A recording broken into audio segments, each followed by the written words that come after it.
Hello guys, magandang buhay mga kaibigan. Dito tayo ngayon, naglalakad papasok sa ating mga trabaho.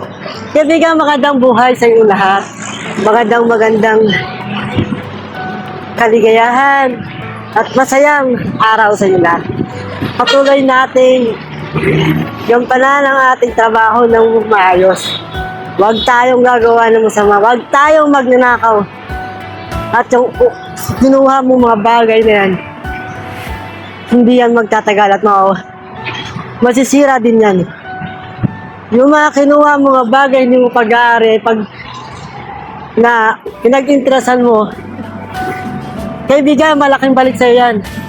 Hindi sa ngayon, hindi bukas, hindi sa isang araw. Ang lahat ng kinuha mo, ay babalik din sa'yo at malaki pa makukuhanin sa'yo ng Diyos. Kaya dapat tayo maging ayos tayo sa ating trabaho at pagtrabaho natin ng maayos ito. Dahil yung mga kinuha natin ay mabilis din yung mawawala.